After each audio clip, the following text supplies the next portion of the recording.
Lo Stato. A volte, sai, lo pensiamo come una cosa enorme, quasi sacra, una montagna. Qualcosa che c'è sempre stato e sempre ci sarà, esatto. E invece dovremmo vederlo per quello che è. Un contratto, un accordo. Noi cittadini cediamo un pezzo di libertà. E in cambio cosa dovremmo ricevere? Protezione, Sicurezza. giustizia. Cose concrete, misurabili. Non la retorica, non le bandiere. Una prestazione. E questo ci porta dritti alla domanda che, diciamo, è il cuore dell'analisi di oggi. Una domanda anche un po' brutale. Vai. Che succede quando noi rispettiamo la nostra parte del patto, l'obbedienza, ma l'altra parte, lo Stato, smette di garantire la sua, la protezione? Per esplorare questa crepa, oggi ci immergiamo in un saggio davvero denso, anche provocatorio. Il tradimento del patto tra i cittadini e lo Stato, di Luis Siciliano. E lui usa il mezzogiorno come un laboratorio. Non un caso a parte, quindi. No, proprio un laboratorio dove questa frattura è più antica, più profonda, con radici che secondo lui affondano in una specie di peccato originale mai perdonato. Il punto forte del saggio è che non si ferma alla lamentela, al presente. Fa quasi un lavoro da archeologo, no? Sì, esatto, scava. Scava fino alle fondamenta, a come è nata l'Italia, all'unità. E cerca di dimostrare che le crepe che vediamo oggi sui muri sono la conseguenza di fondamenta costruite male fin dall'inizio. Perfetto. Allora la nostra missione è chiara. Seguiamo questa traccia.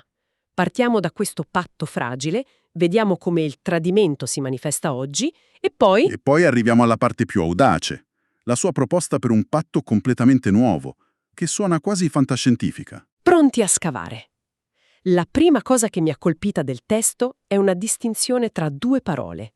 Sembra una sottigliezza, ma cambia tutto. Patria e patto. Esatto. L'autore dice, la parola chiave non è patria, che è un sentimento, quasi una fede. La parola chiave è patto, che è un affare, un contratto, con diritti e doveri da entrambe le parti. Appunto. E se una delle due parti non rispetta l'accordo, il castello crolla. È un cambio di prospettiva potentissimo. E qui l'autore, invece di perdersi nell'eroismo del Risorgimento, prende il bisturi del giurista e seziona il 1860. È come guardare un matrimonio non dalle foto della festa, ma dal contratto prematrimoniale. Proprio così. E scoprire che magari una delle firme è stata estorta. E quali strumenti usa per questa autopsia? Usa una griglia molto chiara. Lui li chiama i 4 pilastri della sovranità. Immagina un tavolo. Per stare in piedi gli servono 4 gambe. Ok. La prima è la forza effettiva, il controllo militare, i soldati sul territorio. La seconda? La legalità formale, le carte in regola, i decreti. La burocrazia? Sì. La terza è il riconoscimento internazionale, cioè le altre potenze che ti dicono «ok, per noi esisti». E la quarta, la più importante, è la legittimità sostanziale, Cioè, il consenso vero, libero, della gente, il popolo che ci crede davvero. e la tesi del saggio è che nel 1860, al sud, questo tavolo era zoppo. Mancava qualcosa. Esattamente.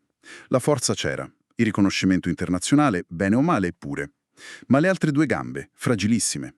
L'operazione non parte come una guerra dichiarata, pulita. Parte con i 1000. Sì, con un'azione di guerriglia che il Regno di Sardegna appoggia, ma sotto banco.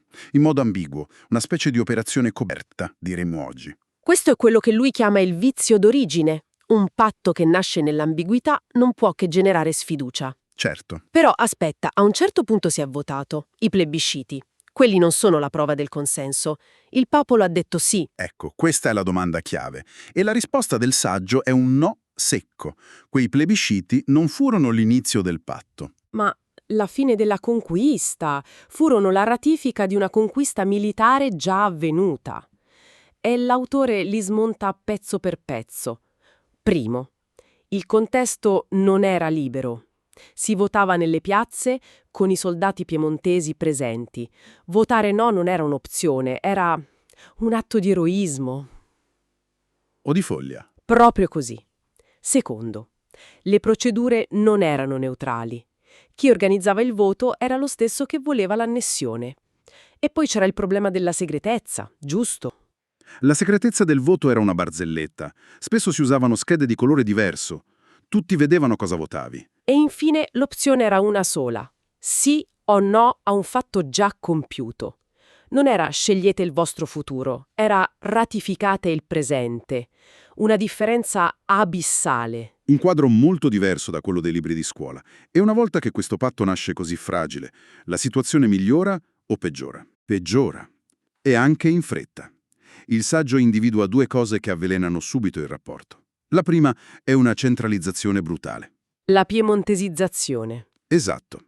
La gente del sud non la percepisce come un'unificazione, ma come un'acquisizione. Arrivano da Torino e semplicemente estendono le loro leggi, le loro tasse, la loro burocrazia, senza capire, senza ascoltare. E la seconda cosa? La repressione del dissenso. Il fenomeno enorme del brigantaggio viene liquidato come criminalità comune. Invece era una miscela esplosiva di protesta sociale, lealismo borbonico, disperazione. E lo Stato come risponde? Con una ferocia incredibile. Con leggi eccezionali, come la famosa legge Pica del 1863, in pratica si sospendono le garanzie costituzionali. È uno stato di guerra contro una parte dei propri cittadini. Lì il dissenso diventa tradimento e la frattura morale diventa un abisso. Fa impressione pensare che le crepe di quel muro, costruito più di 160 anni fa, le vediamo ancora oggi. Anzi, il saggio dice che ci inciampiamo ogni giorno, e il primo inciampo, il più doloroso, è sulla sicurezza. Sì, perché la sicurezza è la prima promessa di quel famoso patto. E qui il testo fa una distinzione fondamentale. Tra sicurezza misurata e sicurezza percepita. Esatto. Quella misurata sono i numeri, le statistiche. E i dati Istat citati ci dicono che, il quadro è complesso. Alcuni reati, come i furti, sono in calo. Altri, come le truffe online, esplodono. È un quadro in chiaroscuro. Però poi c'è come si sentono le persone. I numeri possono dire una cosa, ma se hai paura a tornare a casa la sera, quella è la tua realtà. E la percezione di insicurezza è in aumento. Appunto. La sicurezza percepita è il sentimento di vulnerabilità. E lo Stato, secondo l'autore, tradisce il patto quando non governa entrambe le cose. Anzi, il fallimento più grande è la lentezza della risposta. L'impunità. Esatto. La percezione che tanto non succede niente. Quella è più corrosiva per la fiducia del reato stesso. Ti fa sentire solo, abbandonato. E il saggio suggerisce che non è solo una questione di percezione. C'è un problema di capacità reale dello Stato. Usa un'immagine forte. Le forze dell'ordine hanno le mani piene e i poteri corti. È un punto dolente. Non è colpa dei singoli agenti, ma di un sistema che è, diciamo, al collasso. I dati sono impietosi. Al 2024 mancano più di 11.000 persone solo nella Polizia di Stato. 11.000. È un numero enorme. Enorme. E a questo aggiungi un'età media altissima. La maggior parte del personale ha più di 45 anni. È un apparato stanco, sottoorganico, che passa più tempo a riempire scartoffie che a stare sul territorio. E su questo quadro già complesso si innesta un altro paradosso che l'autore analizza, quello che lega demografia e immigrazione. Sembra un altro tema, ma è collegatissimo, perché parla sempre della capacità dello Stato di gestire la realtà. Il paradosso è questo. Da un lato un paese che non fa più figli. Un paese in pieno inverno demografico. Meno di 370.000 nati nel 2024. Le imprese che non trovano manodopera. Abbiamo un bisogno strutturale di persone. E dall'altro lato un flusso costante di persone che arrivano e che non riusciamo a gestire. Lì sta il cortocircuito. Una gestione dei flussi che non riesce a trasformare gli arrivi in lavoro, in integrazione, in una risorsa. E così crei la tempesta perfetta.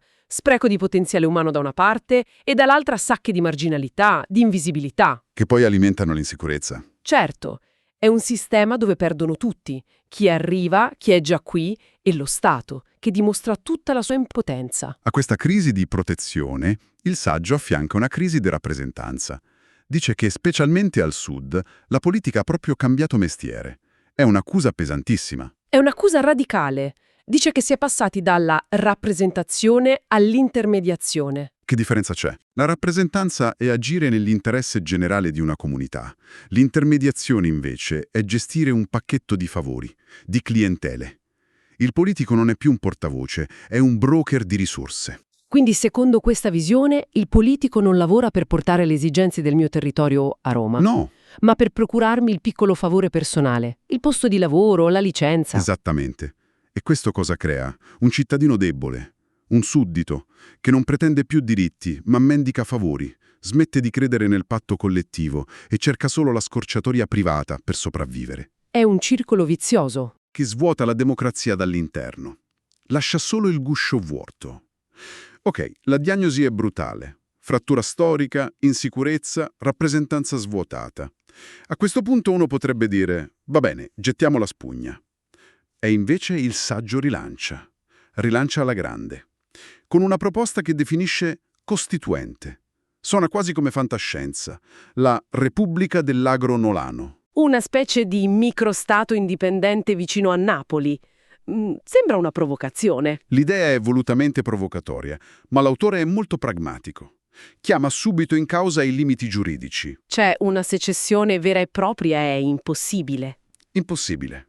C'è l'articolo 5 della Costituzione, Repubblica una e indivisibile, e c'è una sentenza chiarissima della Corte Costituzionale del 2015 sul referendum veneto. Quindi la strada non è quella. E allora qual è? Se non è una secessione, che cos'è? È quella che il diritto internazionale chiama autodeterminazione interna. Non crei un nuovo Stato, ma spingi al massimo l'autonomia all'interno di quello che c'è. La proposta, insomma, non è rompere il patto. Ma scriverne uno nuovo, da zero, su scala locale. Un patto che non si basa più sulla fiducia, che è morta, ma su una parola chiave. Controllo. Controllo. Mi piace. E come si realizza questo controllo dei cittadini sul potere? Qui entra in gioco la tecnologia, vero? Sì, ma non come una bacchetta magica.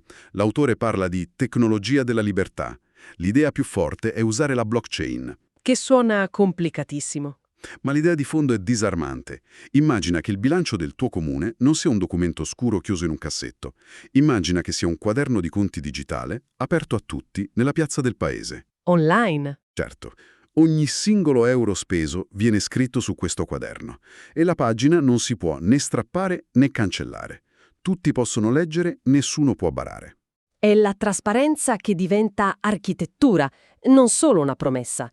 La corruzione diventerebbe, molto più difficile, o almeno subito visibile. Proprio questo è il punto. E a questo si aggiunge un'idea di democrazia diretta, che, attenzione, Non è il caos del votare su tutto ogni giorno, no, per carità. significa dare ai cittadini il potere di decidere su questioni chiave, come spendere i soldi del bilancio, le priorità per la sicurezza e soprattutto mandati politici irrevocabili. Cioè se non fai quello che hai promesso, Vai a casa. fine della delega in bianco.